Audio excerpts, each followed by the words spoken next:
اللہ تعالیٰ حضور کے غلاموں کو جو عزت عطا فرماتا ہے نا دین کی برکت سے، وہ عزت باقی رہنے والی ہوتی، مرنے کے بعد زیادہ عزت ہوتی۔ آپ نے منظر دیکھا نہیں بابا خادم حسین صاحب کے جنازے کا؟ پوری تاریخ انسانیت میں، تاریخ پاکستان میں نہیں، تاریخ اسلام میں نہیں، تاریخ انسانیت میں اتنا جنازہ کبھی کسی کا نہیں ہوا۔ یہ کہاں سے عزت ملی ہے؟ دین کی وجہ سے ملی ہے۔ میرے آقا پہ جو جان فدا کرتے ہیں، میرے آقا پہ جو جان فدا کرتے ہیں، میرے آقا پھر انہیں کچھ تو دیا کر۔ یہ وہی شاہ جہاں ہے جس نے بہت بڑا تخت بنوایا تھا، تخت بنا کے تخت کے اوپر چڑھ کے پانی کا لوٹا منگوا کے اوپر وضو کیا تھا، ہیرے جواہرات سے جڑا ہوا تخت۔ لوگ حیران تھے کہ اتنا قیمتی تخت اور بادشاہ سلامت یہ کیا کر رہے ہیں؟ تو کہا میں نے یہ تخت بنوایا تو مجھے فرعون کا وہ تخت یاد آ گیا تھا۔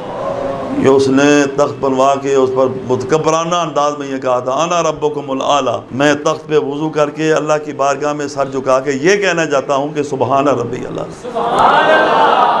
میں نے نیت کر لی کہ یا رسول اللہ منافقین کی مسجد میں جانے سے اللہ نے آپ کو منع کر دیا تھا، میں نے اللہ کا گھر بنایا ہے، اس کو تب کھولوں گا جب آپ خود آ کے اس کا افتتاح کریں۔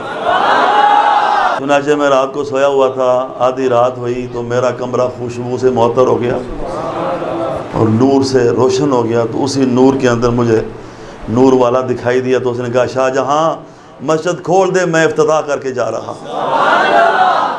جب کرم ہوتا ہے تو حالات بدل جاتے ہیں۔ اللہ والے روشن ضمیر ہوتے ہیں، اللہ والے روشن ضمیر ہوتے ہیں، یہ آدمی بے نظیر ہوتے ہیں، اور ان کی محفل میں بیٹھنے والے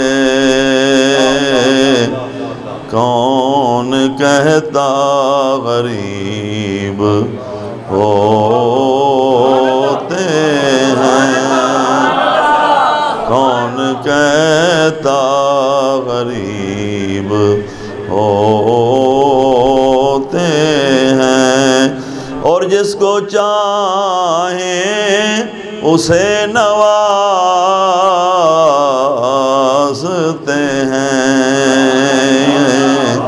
یہ اپنے اپنے نصیب ہوتے ہیں، اور جب میں ہوتا ہوں سامنے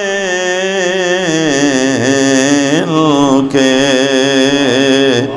وہ بھی منظر عجیب ہوتے ہیں۔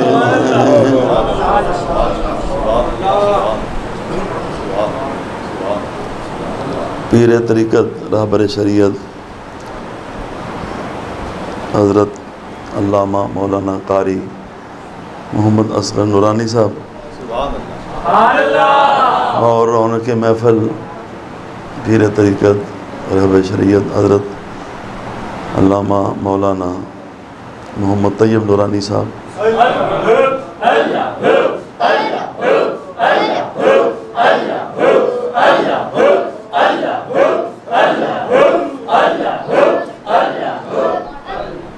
اور صاحب اور اس کے تمام شہزادگان، واجب الاحترام علماء کرام اور جملہ حاضرین و ناظرین و سامعین، بڑی روحانی اور پر نور محفل ہے۔ ماشاءاللہ پیر صاحب نے آپ میں اتنا کرنٹ بھرا ہوا ہے کہ ہمارے مقررین جو ہے نا وہ سبحان اللہ کہلانے کے لیے آدھا زور تقریب بھی لگاتے ہیں اور آدھا زور سبحان اللہ کا اعلان بھی لگاتے ہیں، اور آپ تو ماشاءاللہ بغیر کہنے کے سبحان اللہ کی برسات کر رہے ہیں۔ اللہ آپ کے ذوق اور شوق میں اور اضافہ فرمائے، اور صاحب اور فروغ و برکات کو اللہ پاک عام فرمائے، اور پیر صاحب جو ان کے فیض کے امین ہیں، ان کو اللہ تعالیٰ ان کے فیض و برکات میں دن دگنی رات چوگنی ترقی عطا فرمائے۔ مجھ سے پہلے حضرت صاحبزادہ ضیاء مصطفیٰ صاحب بڑے خوبصورت اور عالمانہ انداز میں آپ کے سامنے علماء کی، طلباء کی فضیلت احادیث کی روشنی میں بیان فرما رہے تھے۔ میرا جو تعارف پیر صاحب نے کرایا ہے نا، میں شرمندہ بھی ہو رہا تھا کیونکہ میں ان الفاظ کے قابل نہیں ہوں۔ میں ان کے بابرکت الفاظ کو اپنے لیے دعائے خیر سمجھتا ہوں، اور یہ ان کا حسن ظن ہے۔ اللہ پاک مجھے ایسا بننے کی توفیق عطا فرمائے۔ نہ کوئی مفتی اعظم ہوں، نہ کوئی اتنا بڑا عالم ہوں، کچھ بھی نہیں ہوں۔ بات یہ ہے کہ ہم دین کے لیے، میں اپنی بات کر رہا ہوں، میں تو یہ سمجھتا ہوں کہ ہم نے دین کے لیے کیا کیا ہے۔ آج عام لوگ بھی کہتے ہیں نا کہ دین پر عمل کرنا بڑا مشکل ہے۔ ہم نے کون سی مشکلات اٹھائی ہیں دین کی خاطر؟ جنہوں نے مشکلات اٹھائی ہیں نا، انہوں نے کبھی یہ کہا ہی نہیں تھا کہ ہم نے دین قبول کیا تو ہمیں یہ مصیبتیں آئیں، یہ تکلیفیں آئیں، یہ پریشانیاں آئیں۔ جب حضور کا دامن نہیں تھاما تھا، کلمہ نہیں پڑھا تھا تو ہم یہ تھے، اور حضور کا کلمہ پڑھا ہے تو اب ہمارے اوپر یہ مصائب کے پہاڑ ٹوٹے۔ آپ صحابہ کرام کے حالات پڑھیں، بلال حبشی کے حالات پڑھیں، حضرت مصعب بن عمیر رضی اللہ تعالیٰ عنہ، ان کے بارے میں حدیث میں آتا ہے کہ ایک دفعہ حضور پاک صلی اللہ علیہ وسلم کی مجلس کے پاس سے گزرے تھے تو حضور ان کو دیکھ کر رونے لگے۔ حضور خود رونے لگے کیونکہ انہوں نے چمڑے کا لباس پہنا ہوا تھا۔ لباس کیا پہنا ہوا تھا؟ چمڑے میں سوراخ کر کے گلے میں ڈالا ہوا تھا۔ حضور فرماتے ہیں یہ وہ بندہ ہے کہ جو ایک جوڑا صبح پہنتا تھا، ایک جوڑا شام کو پہنتا تھا، شہزادوں کی طرح زندگی گزارتا تھا، امیر گھر کا فرزند تھا، طرح طرح کے کھانے کھاتا تھا۔ آج دیکھو اس کا کیا حال ہو گیا۔ تو پوچھا کہ آپ خوش ہو اس حال میں؟ تو کسی نے کہا نا کہ مجھے اس کا غم نہیں ہے کہ بدل گیا زمانہ، میری زندگی ہے تم سے کہیں تم بدلنا چاہو۔ باقیوں کو تو چھوڑو نا، خود نبی پاک صلی اللہ علیہ وسلم کی اب وہ سفر جو طائف کا سفر ہے، ذرا اس کا مطالعہ کریں نا۔ حضور خود فرمایا آپ نے، جب حضرت عائشہ صدیقہ نے پوچھا یا رسول اللہ احد کا دن آپ کی زندگی میں بڑا مشکل دن تھا، سر مبارک سے خون نکلا، دندان مبارک شہید ہوئے، وہ نہیں عائشہ طائف کے جو دن تھے وہ بڑے مشکل تھے۔ پورا ایک مہینہ حضور پاک صلی اللہ علیہ وسلم گلیوں بازاروں میں پھرتے رہے، کبھی یہ سردار کے پاس جا، کبھی وہ سردار کے پاس جا۔ ایسے ایسے تکلیف دہ جملے آپ کو سننے کو ملے کہ جو میں بیان نہیں کر سکتا۔ کسی نے کہا کہ تیرے علاوہ اللہ کو کوئی اور نہیں ملا تھا جس کو اللہ نبی بنا کر بھیجا، اور پتھر مار مار کے لہو لہان کر دیا، جوڑے مبارک خون سے تر ہو گئے، دیوار کے ساتھ سستانے کے لیے ٹیگ لگاتے تھے تو وہ دھکا دے کر آگے کر دیا کرتے تھے، اور باش نوجوان پیچھے لگ جاتے، آوازیں کستے۔ اب دیکھو حضور پاک کا حوصلہ دیکھو، کہ ہمارے بارے میں ذرا سی بات کہتے نا تو ہم کہتے ہیں کہ اس کو فنا کر دیا جائے، جتنا زور لگا سکتے ہیں اس کو دبانے کا ہم لگاتے ہیں۔ نبی پاک صلی اللہ حضور پاک کوئی پیسہ کمانے تو نہیں گئے تھے نا، جیسے ہمارے بچے جاتے ہیں لندن جاتے ہیں امریکہ جاتے ہیں پیسہ کمانے کے لیے، حضور تو اللہ کے دین کے لیے گئے تھے، کسی سے کچھ مانگا نہیں تھا، کوئی تقاضا کوئی مطالبہ نہیں کیا تھا، دین کی دعوت دینے گئے تھے پورا 1 مہینہ۔ حضور پاک صلی اللہ علیہ وسلم طائف سے باہر نکلے تو آپ کے سر انور پر ایک بادل کا ٹکڑا آ گیا،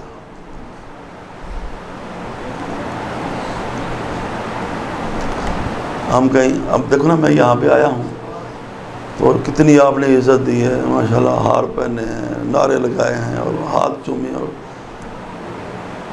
ہماری حیثیت کیا ہے؟ حضور پاک کی گلی کے کتوں کے قدموں کی خاک کے قابل بھی نہیں ہم۔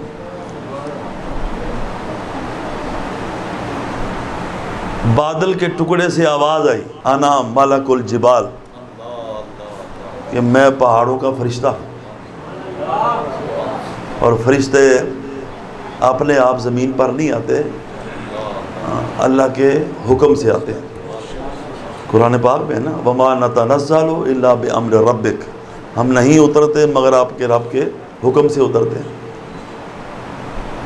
مولانا حسن رضا خان صاحب نے کیا خوب کہا کہ جبریل امین کسی نبی کے پاس 3 دفعہ ہے، کسی کے پاس 5 دفعہ ہے، کسی کے پاس 13 دفعہ ہے، ہمارے نبی پاک کے پاس 24,000 مرتبہ ہے۔ اور حضور نے فرمایا کہ جبریل کبھی بڑی دیر سے آتے ہو، حالانکہ نوح علیہ السلام کی عمر مبارک 950 سال، رسالت کی نبوت کی عمر، حالانکہ عمر ان کی اس سے زیادہ تھی، لیکن چند مرتبہ گئے تو حضور نے فرمایا کہ کبھی دیر لگا دیتے ہو، جلدی آیا کرو۔ تو ان کے جواب کا مفہوم یہ تھا کہ یا رسول اللہ میں تو چاہتا ہوں کہ آپ کے پاس ہی رہوں، لیکن اللہ کا حکم ہو تو پھر آتے ہیں۔ اور مولانا صاحب کہتے ہیں بے لقائے یار ان کو چین آ جاتا اگر، بار بار آتے نہ یوں جبریل سدرہ چھوڑ کر۔ ایک دفعہ حضور پاک کی بارگاہ میں جبریل آئے تو حضور پاک نے ایک مسئلہ پوچھنے کے لیے ان کو بھیجا اللہ کے دربار میں، یہ حدیث پاک ہے۔ تو کہا یا رسول اللہ آج میں اللہ کے اتنا قریب ہوا ہوں کہ اس سے پہلے میں کبھی اللہ کے اتنا قریب نہیں ہوا، پھر بھی 70,000 پردے تھے درمیان کے اندر۔ آج کیوں قریب ہوا ہوں؟ اس لیے کہ آج آپ نے بھیجا تھا، تو اس لیے اللہ نے اتنا زیادہ قرب عطا فرمایا۔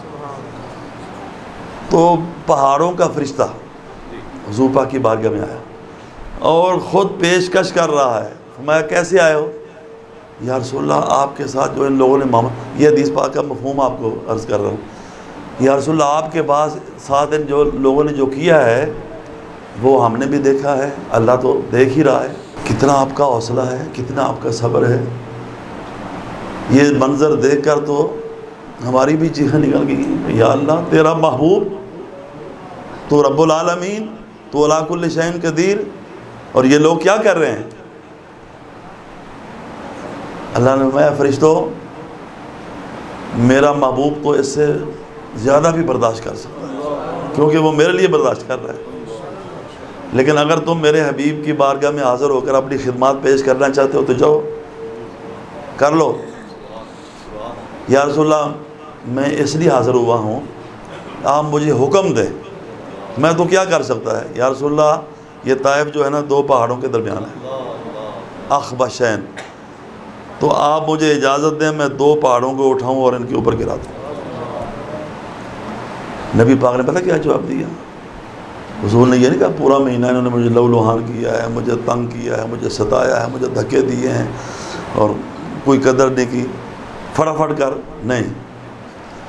حضور پاک نے فرمایا اے فرشتوں تمہارے صبر کا پیمانہ لبریز ہوا ہوگا، میں تو اللہ کے دین کے لیے اس سے زیادہ بھی برداشت کرنے کو تیار ہوں، اور میں تجھے کبھی یہ اجازت نہیں دوں گا کہ تو پہاڑوں کو اٹھائے اور شہر کے اوپر گرا دے۔ کیوں؟ اس لیے بوئستو رحمتن لا لعانن، مجھے اللہ نے رحمت بنا کر بھیجا ہے، زحمت بنا کر نہیں بھیجا۔ کوئی بات نہیں، اگر یہ لوگ نہیں مانتے تو ان کی نسلوں میں سے ایسے لوگ آئیں گے کہ جو مجھے بھی مانیں گے، میرے رب کو بھی مانیں گے۔ اب نسلوں میں اب تو نیٹ کا دور ہے نا، فیس بک، یوٹیوب، ایک بات کسی جگہ پہ ہوتی ہے پوری دنیا میں ایک لمحے میں پھیل جاتی ہے۔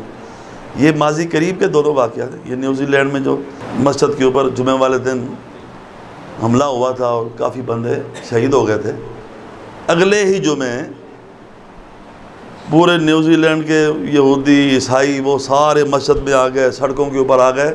انہوں نے خود کہا، مسلمانوں تم عبادت کرو، ہم تمہاری حفاظت کریں گے۔ یہ کچھ عرصہ پہلے کا واقعہ ہے۔ ڈنمارک میں ایک بڑا دشمن اسلام بندہ، اس کا یہ دعویٰ تھا کہ قرآن کی ہر آیت جو ہے نا یہ دہشت گردی پیدا کر رہی ہے، اور دین دشمنی کی وجہ سے اس کی بڑے لوگوں نے اس کو چندہ دیا، پیسے دیے، اس نے بہت بڑا ادارہ بنایا۔ اب ظاہر بات ہے اس نے تحقیق کرنی تھی، تو تحقیق اس نے جب شروع کی تو ظاہر تفاسیر کا مطالعہ بھی کرنا تھا۔ تفسیریں اس نے دیکھی، ابھی سورہ بقرہ مکمل نہیں ہوئی کہ اللہ نے اس کا سینہ روشن کر دیا، اور اس کا پھر بیان آیا کہ اب میں قرآن کی ہر آیت کو امن کا پیغام دینے والی آیت ثابت کروں۔ یہ تو اللہ کے دین کا کام ہے، یہ اللہ کی مہربانی ہے، ہماری خوش نصیبی ہے کہ جس کو اللہ پاک اس کام کے لیے پسند کر لے، ورنہ اللہ کا دین ہم میں سے کسی کا محتاج نہیں۔ یہ دین کی اپنی طاقت ہے، اپنی پاور ہے کہ دن بدن ہزاروں رکاوٹوں کے باوجود، ہزاروں آپس کی لڑائیوں کے باوجود دین دن بدن پوری دنیا میں پھیلتا ہی جا رہا ہے۔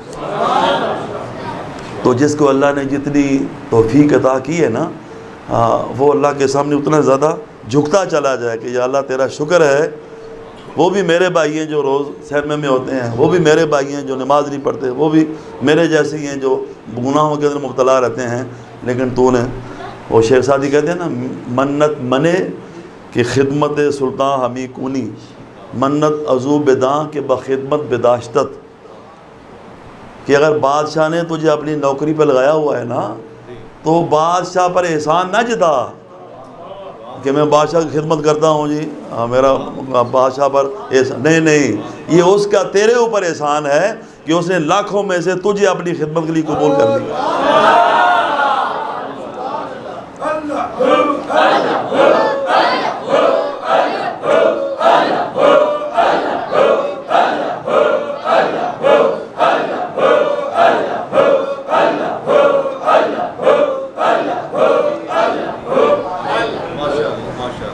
شاہ جہاں نے جب دلی کی جامع مسجد بنائی تھی نا، شاہ جہاں نے بڑا پیسہ لگایا، کروڑوں روپیہ، بادشاہ مسجد ہے جیسے لاہور میں بادشاہ مسجد،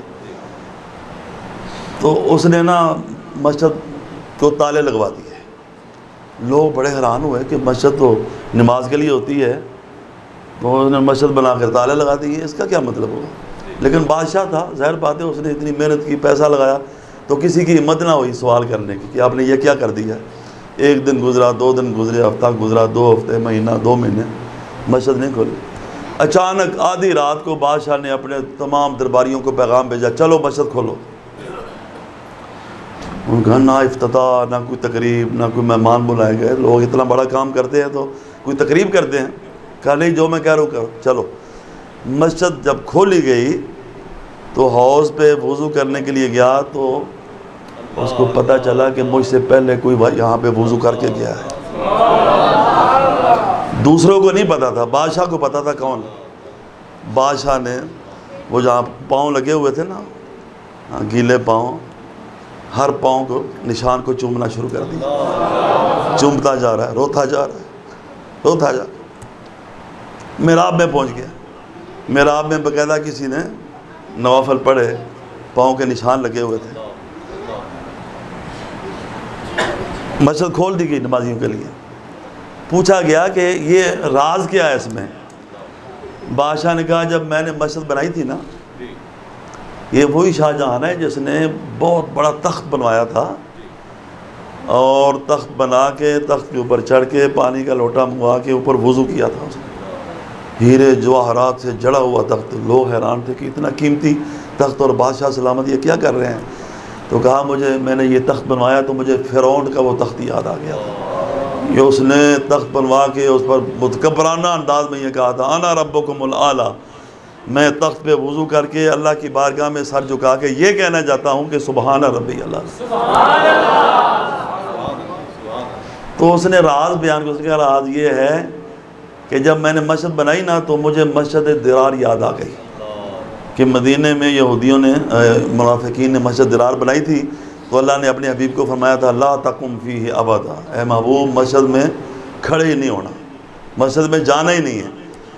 تو تب سے میرے ذہن کے اندر نا یہ بات مچل رہی تھی اور میں اس غم میں گھلا جا رہا تھا کہ پتہ نہیں میری محنت جو ہے وہ قبول بھی ہوئی ہے کہ نہیں ہوئی۔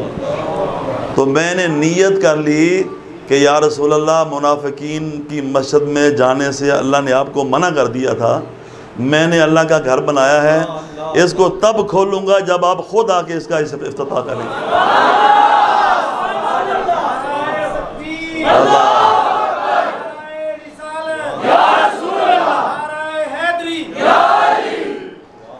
چنانچہ میں رات کو سویا ہوا تھا، آدھی رات ہوئی تو میرا کمرہ خوشبو سے معطر ہو گیا اور نور سے روشن ہو گیا، تو اسی نور کے اندر مجھے نور والا دکھائی دیا، تو اس نے کہا شاہ جہاں مسجد کھول دے، میں افتتاح کر کے جا رہا ہوں۔ جب کرم ہوتا ہے تو حالات بدل جاتے ہیں۔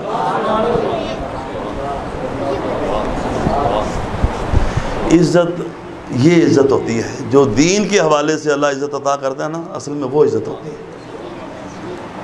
اب دیکھ لینا جتنی حکومتیں گئی ہیں، حکومت میں ہوتے ہیں تو سامنے لوگ نعرے لگاتے ہیں، تعریفیں کرتے ہیں، گھر میں آ کر حکمران کو گالیاں دیتے ہیں، حکومت ختم ہو جائے تو پھر تو اس کی حیثیت ہی کوئی نہیں رہتی، پھر وہ کوئی اس ملک میں تو کوئی اس ملک میں تو کوئی ادھر تو کوئی ادھر۔ لیکن اللہ والے ہیں، بابا جی کو کتنے سال ہو گئے دنیا سے گئے ہوئے ہیں، آپ کا ان سے کوئی جسمانی تعلق، کوئی خاندانی تعلق، کوئی خونی تعلق، کوئی رشتہ داری کچھ بھی نہیں ہے، لیکن آپ ان کے نعرے لگا رہے ہیں اور محبت سے ان کا نام لے رہے ہیں۔ یہ عزت ہے۔ دادا صاحب رحمۃ اللہ علیہ 1000 سال کا عرصہ ہو گیا ہے، کئی لوگ ایسے ہیں، سائی وال سے ایک بندہ صبح کی نماز با جماعت مسجد میں آ کر پڑھتا تھا، سرگودے سے کئی لوگ آتے ہیں با جماعت نماز پڑھتے ہیں، اپنے گھر میں ہوتے ہیں، ان کے دل میں محبت جو ہے وہ معجزن ہوتی ہے۔ وَلِلَّهِ الْعِزَّةُ وَلِرَسُولِهِ وَلِلْمُؤْمِنِينَ، عزت ساری اللہ کی ہے، اللہ کے رسول کے لیے ہے اور ایمان والوں کے لیے۔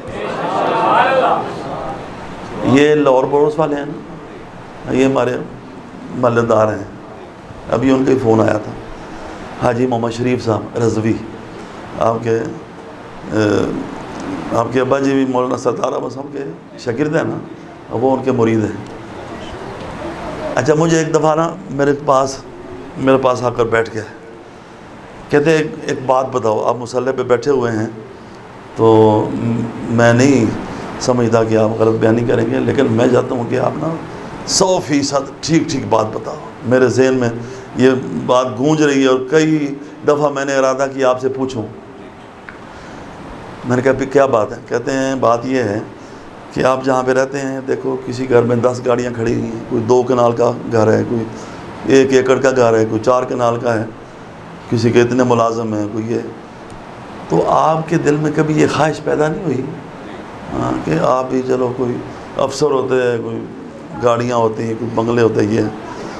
تو میں نے کہا جی صاحب آپ مانیں یا نہ مانیں، مجھے کبھی یہ خواہش نہیں پیدا ہوئی، میری یہی خواہش ہے کہ اسی مصلی کے اوپر اللہ موت دے دے، منبر رسول کے اوپر مرتے دم تک بیٹھنا نصیب ہو جائے۔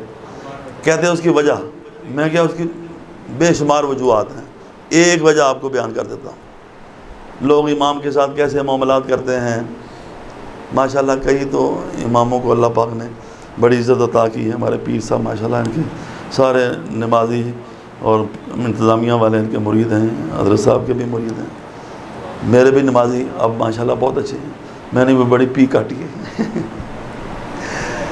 میرے گھر کا بل کل 47,000 روپے آیا ہے، گھر کا بل۔ مجھے انہوں نے یہ نہیں کہا کہ اتنا بل کیوں آ گیا ہے، اتنی بجلی کہاں پہ لگتی ہے، یہ بھی کسی کا حوصلہ ہوتا ہے نا۔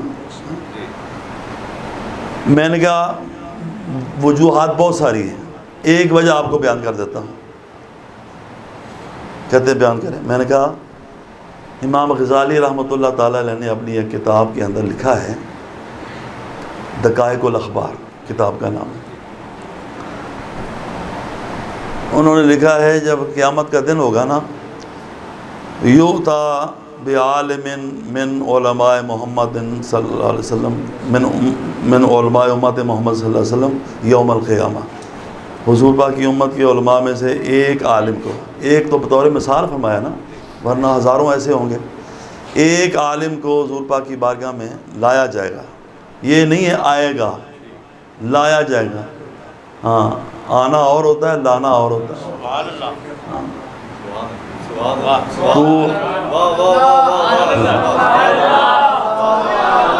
ماشاء اللہ آپ تو بڑے سمجھدار ہیں جی. طور اور معراج کے قصے سے ہوتا ہے عیاں، اپنا جانا اور ہے ان کا بلانا اور. وہ آپ گئے تھے نا تو لن ترانی، کیوں نہیں دیکھ سکتا؟ اس لیے کہ نہ تو دیکھے، نہ چشم انبیاء دیکھے، مجھے دیکھے محمد کی نگاہ دیکھے. اور یہ بستر پہ آرام فرما رہے ہیں، جبریل چھت کھول رہے ہیں، سوراخ کر رہے ہیں، اور اتنے 600 پروں کے مالک ہو کر ایک بار پھیلائیں تو مشرق و مغرب اس کے اندر آ جائے. یہ اپنی ہستی کو مٹا کر نبی پاک علیہ السلام کی بارگاہ میں حاضر ہو کر حضور کے قدم چوم کر بلا رہے ہیں. ان اللہ قد اشتاق الی لقائک یا رسول اللہ. یہ بلانا ہوتا ہے. تو یؤتی، عالم دین کو لایا جائے گا اللہ کے دربار میں، اور اللہ پاک جبریل امین کو بلائے گا اور فرمائے گا خذ بیدہ، اے جبریل اس عالم کا ہاتھ پکڑ لے. یہ وہ عالم ہے جو صحیح العقیدہ ہوگا، سنی صحیح العقیدہ ہوگا، بد عقیدہ نہیں ہوگا. خذ بیدہ فاذهب به الی النبی صلی اللہ علیہ وسلم. اس عالم کا ہاتھ پکڑ لے اور اس کو میرے حبیب کی بارگاہ میں لے جا.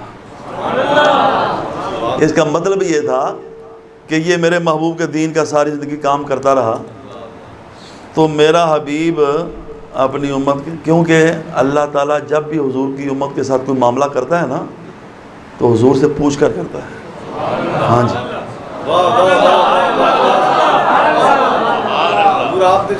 سبحان اللہ. ابھی جو واقعہ آپ کے سامنے بیان کیا ہے طائف والا، اللہ یہ نہیں کر سکتا تھا کہ فرشتے کو نہ بھیجتا اور اپنی قدرت سے پہاڑ اٹھا کے طائف کے گرا دیتا.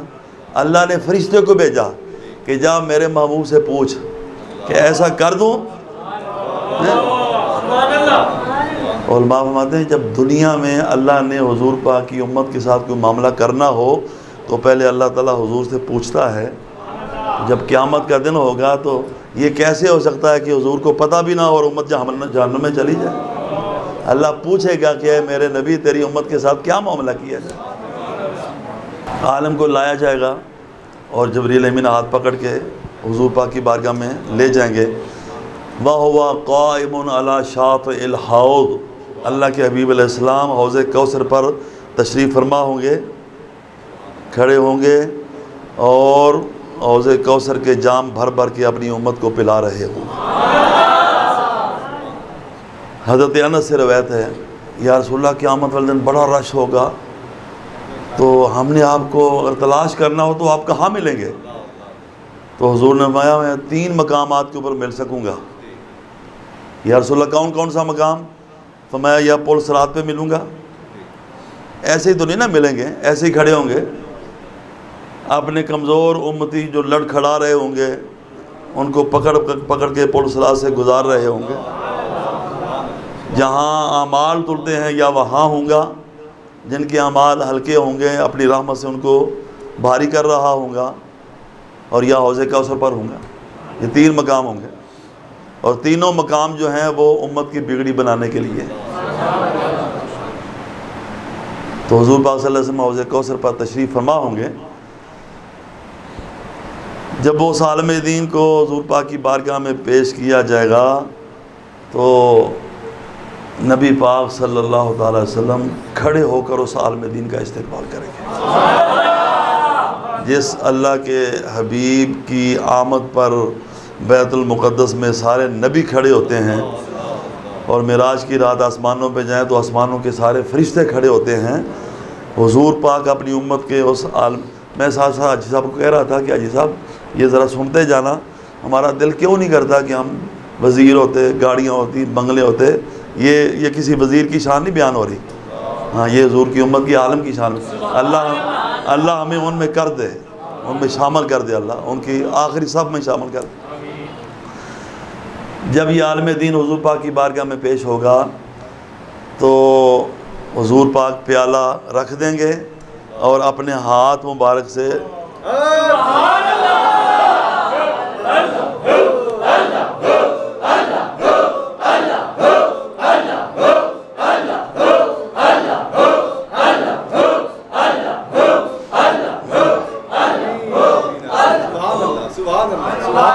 سارا اہل محشر سراپا سوال بن جائے گا، یا رسول اللہ تسکن ناسا بالآنیہ و تسکل عالمہ بکفے کا. سارے جہان کو آپ پیالوں سے پلا رہے ہیں اور اس کو آپ ہاتھ سے پلا رہے ہیں، اس کی کیا وجہ ہے؟ تو نبی پاک علیہ السلام ارشاد فرمائیں گے لِأَنَّ النَّاسَ كَانُوا مُشْتَغِلِينَ فِي الدُّنْيَا بِالتِّجَارَاتِ وَالْعَالِمُونَ مُشْتَغِلُونَ بِالْعِلْمِ اور بِالدِّينِ. سب کو پیالوں سے پلا رہا ہوں اس لیے کہ سب تم دنیا میں اپنا مال بڑھانے کے لیے، تجارت بڑھانے کے لیے، اپنا بینک بیلنس بڑھانے کے لیے، کوٹھیوں کے لیے، کاروں کے لیے، دنیا کا مال جمع کرنے کے لیے سارا کچھ، ساری محنت کرتے تھے. اور یہ ساری محنت میرا دین پھیلانے میں کرتا رہتا ہے، علم پھیلانے میں میرا دین. میں نے کہا حاجی صاحب یہ وجہ ہے کہ کبھی یہ خواہش پیدا نہیں ہوئی کہ ہم یہ ہوتے، ہم وہ ہوتے. اگر اللہ قبول فرما لے گل تو بات تو ساری قبولیت کی ہے نا. پریا اس دا جانیے جس دا توڑ چڑھے. تو اللہ تعالیٰ حضور کے غلاموں کو جو عزت عطا فرماتا ہے نا دین کی برکت سے، وہ عزت باقی رہنے والی ہوتی ہے. اس کا تعلق حکومت سے، حکومت آنے سے، جانے سے، قبر تک پہنچنے سے نہیں ہوتا، بلکہ مرنے کے بعد زیادہ عزت ہوتی ہے. آپ نے منظر دیکھا نہیں بابا خادم حسین صاحب کے جنازے کا؟ اب یہ پوری تاریخ انسانیت میں، تاریخ پاکستان میں نہیں، تاریخ اسلام میں نہیں، تاریخ انسانیت میں اتنا جنازہ کبھی کسی کا نہیں ہوا. یہ کہاں سے عزت ملی ہے؟ دین کی وجہ سے ملی ہے. علامہ الہی بخش صاحب شعر پڑھا کرتے تھے کہ میرے آقا پہ جو جان فدا کرتے ہیں، میرے آقا پہ جو جان فدا کرتے ہیں، میرے آقا پھر انہیں کچھ تو دیا کر، میرے آقا پھر انہیں بہت کچھ دیا کرتے ہیں. میں نے جو آپ کے سامنے قرآن پاک کی آیت پڑھی ہے یہ بڑا طویل موضوع ہے، اور پیر صاحب نے تو ماشاءاللہ بڑی وسیع ظرفی کا مظاہرہ کیا. انہوں نے کہا ساری رات آپ کے پاس ہی ہے. لیکن آج نا آپ کو پتا جمعہ بھی تھا، ادارے بھی جانا، جمعہ پڑھایا، پھر ایک جو اور جگہ پہ گیا، پھر وہ بس تھکاوٹ بھی ہوگی، گلا بھی ذرا متاثر ہے. تو اس آیت کے حوالے سے چند باتیں آپ کے سامنے عرض کرتا ہوں. قیامت کا دن بڑا خوفناک دن ہوگا. اللہ اس کی ہولناکیوں سے ہم سب کو محفوظ رکھے. یوم یفر المرء من اخیہ و امہ و ابیہ و صاحبتہ و بنیہ. والدین اولاد سے بھاگیں گے، اولاد والدین سے بھاگے گی، بھائی بھائی سے، خاندان قبیلہ، جس دنیا میں جن رشتوں پر بڑا ناز ہوتا ہے ان رشتوں سے بندہ دور بھاگے گا. ہر ایک کو اپنی اپنی پڑی ہوگی، نفسا نفسی کا عالم ہوگا. سارے رشتے ناتے ٹوٹ جائیں گے. ہاں، جو دنیاوی مفاد کی وجہ سے، دنیاوی لالچ کی وجہ سے، دنیا داری کی وجہ سے رشتے ناتے قائم ہوئے تھے نا، وہ سارے ختم ہو جائیں گے. الاخلاء یومئذ بعضهم لبعض عدو. ختم ہی نہیں ہوں گے بلکہ دشمنیوں میں تبدیل ہو جائیں گے. جو دوست ہیں وہ دشمن ہو جائیں گے. الا المتقین، مگر جو پرہیزگار ہیں جو اللہ والے ہیں، جن کے ساتھ اللہ کی وجہ سے محبت کی جاتی ہے، قیامت والے دن ان کا رشتہ ختم نہیں ہوگا۔ بڑی حدیثیں ہیں اس بارے میں۔ ایک بندہ پل صراط کے پاس آئے گا، گزرنے لگے گا، نہیں گزر سکے گا۔ ادھر سے ایک بندہ آئے گا، اللہ کا نیک بندہ، وہ گزرنے لگے گا تو یہ اس کا دامن پکڑ لے گا۔ آپ مجھے پہچانتے نہیں ہیں؟ کون ہے تو؟ میں نے آپ کو ایک دفعہ نماز کے لیے وضو کرایا تھا۔ ہاں تو آپ تو بڑے لجپال ہوتے ہیں، تو مجھے آپ ایسے چھوڑ کر جنت پہ چلے جائیں گے؟ وہ اللہ کا بندہ پل صراط سے پیچھے آ جائے گا، اللہ کے دربار میں جائے گا، یا اللہ ایک گناہگار بندے نے دنیا میں تیری عبادت کے لیے مجھے وضو کرایا تھا اور وہ بیچارہ پل صراط پہ کھڑا ہوا نہیں پار کر رہا، اے اللہ میری سفارش کو اس کے حق میں قبول کر لے اور میرے ساتھ اس کو بھی جنت میں بھیج دے۔ ایک بندے نے کسی کو پانی کا گھونٹ پلایا ہوگا، حاجت پوری کی۔ حاجت کیا ہوتی ہے؟ مہمان آ گیا آپ کے گھر، پیر صاحب باہر کھڑے ہوئے ہیں، مہمان آ گیا، بوتل منگانی ہے، کاکا ادھر آ، یہ بوتل لے گیا، لو جی، یہ کوئی کام ہے؟ تو اللہ تعالیٰ قیامت والے دن اس پر بھی اپنے نیک بندے کی شفاعت اس بندے کو عطا کرے گا، اور نہ صرف عطا کرے گا بلکہ قبول فرمائے گا۔ نبی پاک کی شفاعت کی تو بات ہی کیا ہے نا، حضور کے یہ شان ہے ان کے غلاموں کی، سرکار کا عالم کیا ہوگا۔ آج کل اگرچہ لوگ ان باتوں کو نہیں مانتے، لیکن پرانے جو آج کل منکر ہے نا، ان کے بڑے بھی ان باتوں کو مانتے تھے۔ یہ کسی اہل حدیث عالم کا شعر ہے، زلفاں تیریاں روز قیامت ایسی عظمت پاون، ایک ایک والوں لکھ لکھ آسی جنت اندر جاون۔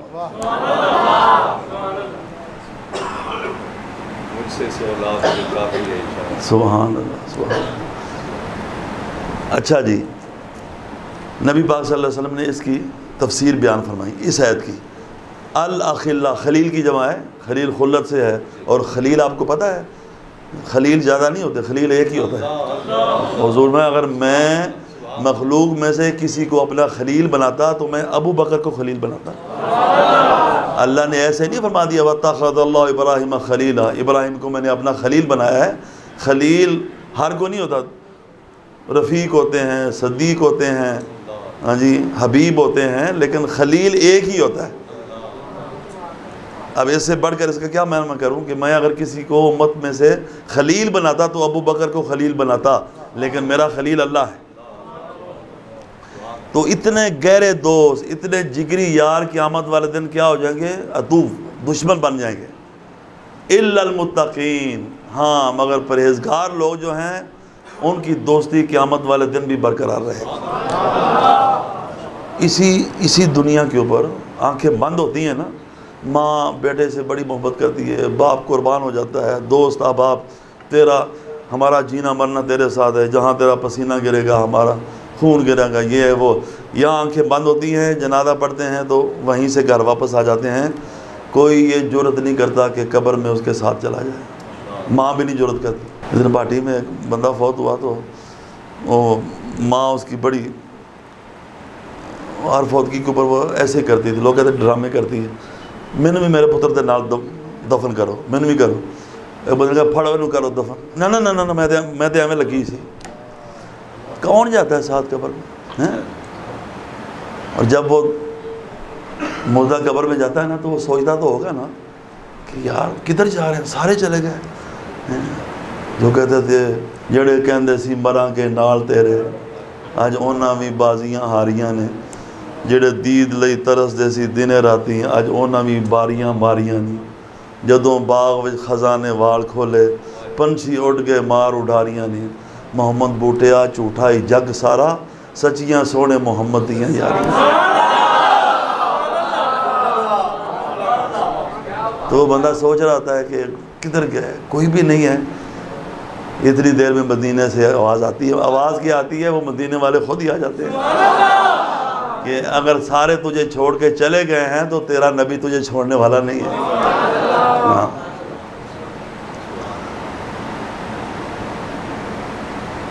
تو جو دوستی اللہ والوں سے ہوتی ہے، اللہ کے پیاروں سے ہوتی ہے، وہ قبر میں بھی قائم رہتی ہے، حشر میں بھی قائم رہتی ہے۔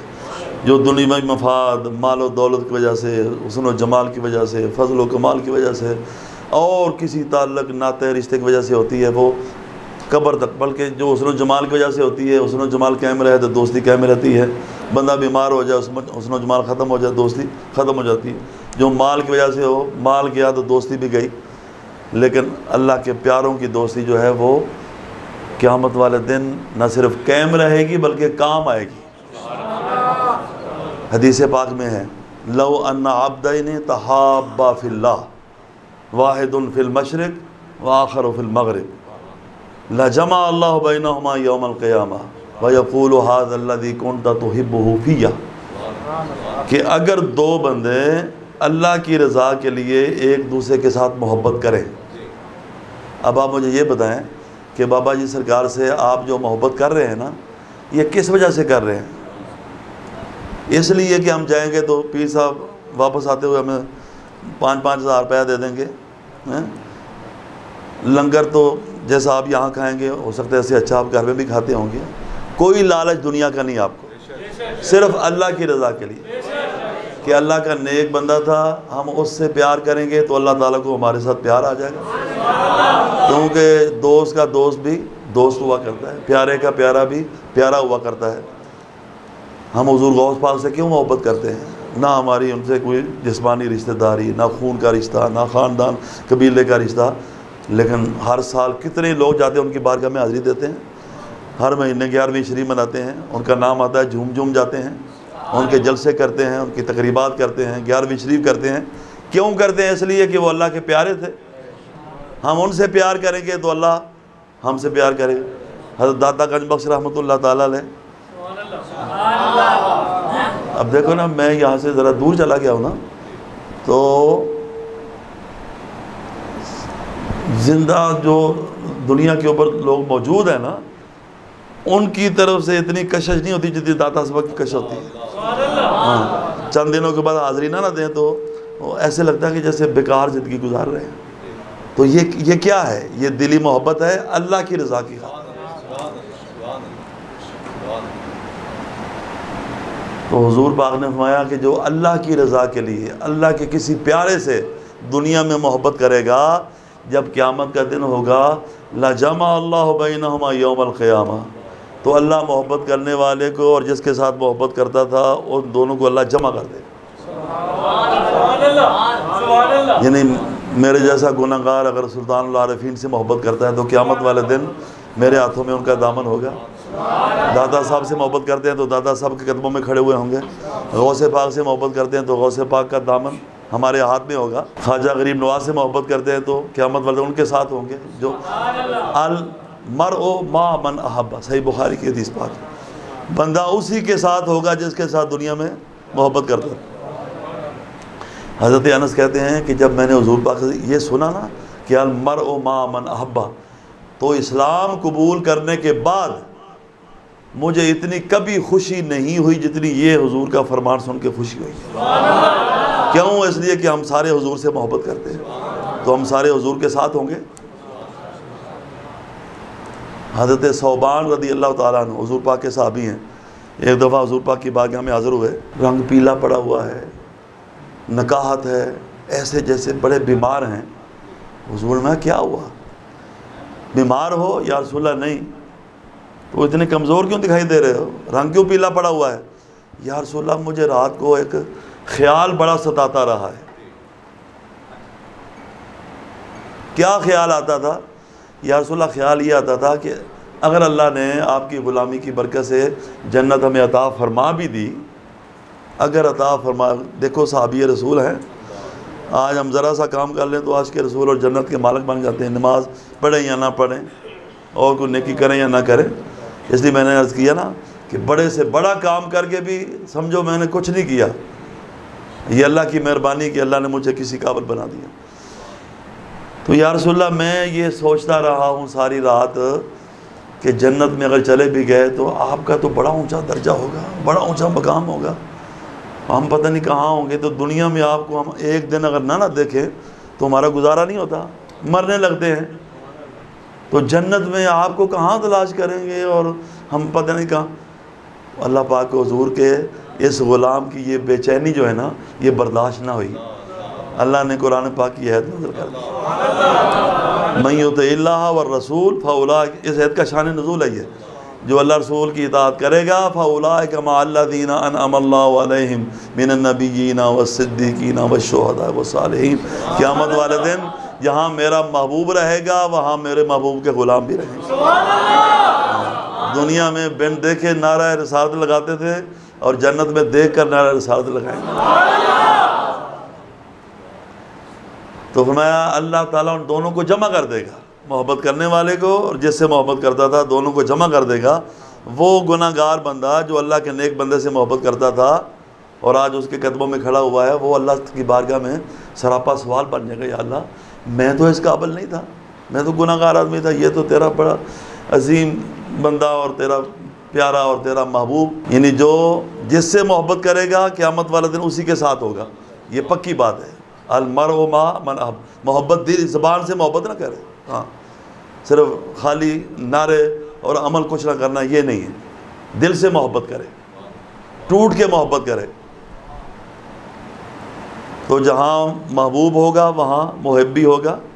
کسی کے ہاتھ پہ داتا صاحب کا دامن ہوگا، کسی کے ہاتھ پہ غوث پاک کا دامن ہوگا، کوئی خواجہ غریب نواز کے قدموں میں کھڑا ہوگا، کوئی اعلیٰ حضرت کے قدموں میں کھڑا ہوگا، کوئی مجدد پاک کے قدموں میں کھڑا ہوگا، کوئی حضرت سلطان العارفین کی بارگاہ میں ان کے قدموں میں ہوگا، بابا فرید کے قدموں میں۔ تو وہ بندہ گناہ گار سراپا سوال بن جائے گا، یا اللہ یہ مرتبہ مجھے کیسے ملا؟ مرنے کے بعد تو کوئی میں نے ایسا کام ہی نہیں کیا، نہ وہ جہان دارالعمل ہے، دارالعمل تو میں چھوڑ آیا، اس میں مجھے پتا ہے میرا کوئی ایسا کام نہیں ہے کہ جو اتنا قبول ہو جائے کہ میں آج تیرے اس پیارے کے ساتھ کھڑا ہوں۔ تو اللہ پاک فرمائے گا مجھے بھی پتا ہے تو اس قابل نہیں ہے، لیکن دنیا میں میری وجہ سے جو تو میرے اس نیک بندے کے ساتھ محبت کرتا تھا نا، اور بن دیکھے محبت کرتا تھا۔ آپ کہیں گے یہ آپ نے دادا صاحب کا نام لیا، غوث پاک کا نام لیا، تو یہ کہا ہے حدیث کے اندر واحد فی المشرق وآخر فی المغرب، یہ اس کا ترجمہ کیا میں نے، ایک مشرق میں رہتا ہے ایک مغرب میں رہتا ہے، یعنی بعد مکانی اتنا زیادہ ہے، اور علماء کہتے ہیں بعد زمانی بھی اس کے اندر ہے کہ 1000 سال پہلے ہو گزرا، دوسرا 1000 سال بعد میں آیا، لیکن محبت کرتا ہے، اس کا نام آتا ہے جھوم جاتا ہے، اس کا ذکر آتا ہے آنکھیں برس پڑتی ہیں کہ وہ اللہ کا اتنا پیارا تھا، اللہ کے پیارے سے میں پیار کروں گا تو مجھ سے بھی پیار کرے گا۔ تو اللہ فرمائے گا کہ دنیا میں بن دیکھے تو میرے اس پیارے سے محبت کرتا رہا، میری غیرت گوارا نہیں کرتی کہ آج بھی بن دیکھے محبت کرے۔ وہ جنت کے اس کونے میں ہو، تو جنت میں اس کونے میں ہو، اب تم دونوں کو اکٹھے جنت میں رہنا ہوگا، اس کی زیارت بھی کرتا رہے اور اس کے ساتھ محبت بھی کرتا رہے۔ تو وہ دیوانہ پھر جھوم جائے گا اور جھوم کر کہے گا کہ یہ کہاں نصیب میرے کہ میں ان کے ساتھ ہوتا، یہ کہاں نصیب میرے کہ میں ان کے ساتھ، جو ان کے ساتھ ہونا چاہتا ہے وہ محبت سے پڑھے، یہ کہاں نصیب کہ میں ان کے ساتھ، کہ میں ان کے ساتھ ہوتا، کہ میں ان کے ساتھ۔ آپ چاہتے ہیں نا قیامت والا دن بھی ہم پیر صاحب کے ساتھ ہوں اور جنت میں وہ پڑھیں یہ کہاں نصیب میرے کہ میں ان کے ساتھ ہو۔ جو بابا جی سے محبت کرتے ہیں وہ قیامت والے دن ان کے ساتھ ہوں گے، جو جس سے محبت کرتا ہے اس کے ساتھ ہوگا، اور مچل کر وہ دیوانہ کہے گا یا اللہ یہ کہاں نصیب میرے کہ میں ان کے ساتھ ہو۔ اور جواب کیا آئے گا؟ جواب یہ آئے گا لَجَمَعَ اللَّهُ بَيْنَهُمَا يَوْمَ الْقِيَامَةِ وَيَقُولُ هَذَا الَّذِي كُنْتَ تُحِبُّهُ فِيَّ۔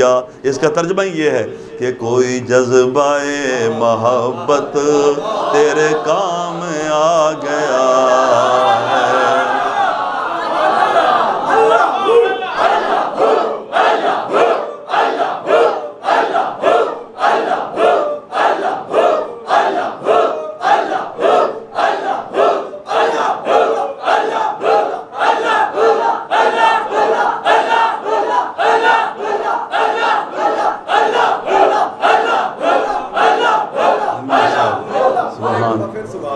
یہ کہاں نصیب میرے کہ میں ان کے ساتھ ہوتا، کوئی جذبہ محبت تیرے کام آ گیا۔ لوگ کہتے ہیں 11ویں شریف کرتے ہو کیا ملتا ہے، عرس کرتے ہو کیا ملتا ہے، ولیوں کے درباروں پہ جاتے ہو کیا ملتا ہے۔ میں کہا یہ تھوڑا مل گیا ہے کہ قیامت کے دن جہاں اللہ کا ولی جائے گا جنت میں ہم بھی ان کے ساتھ جائیں گے، اور یہ کہتے ہوئے جائیں گے کہ کوئی جذبہ محبت میرے کام آ گیا ہے، کوئی جذبہ محبت تیرے۔ آخر میں پھر دعا کرتا ہوں اللہ پاک اس آستانے کو سلامت رکھے، بابا جی سرکار کا فیض اللہ پاک عام فرمائے، اور حضرت پیر صاحب کو ان کے فیض کا صحیح امین بنائے، ان کو سچا جانشین بنائے، اور ان کے ذریعے سے اللہ تعالیٰ بابا جی کی علمی، روحانی اور عملی جو فیوز و برکات ہیں اللہ پاک اس پورے علاقے کے اندر جاری و ساری فرمائے۔ اللہ میری اور آپ کی حاضری کو اپنی بارگاہ میں قبول فرمائے۔ آپ کا بہت بہت شکریہ، آپ نے بڑی محبت سے سنا۔ یار زندہ صحبت باقی، انشاءاللہ پھر ملاقات ہوگی۔ وما علیہ الا البلاغ۔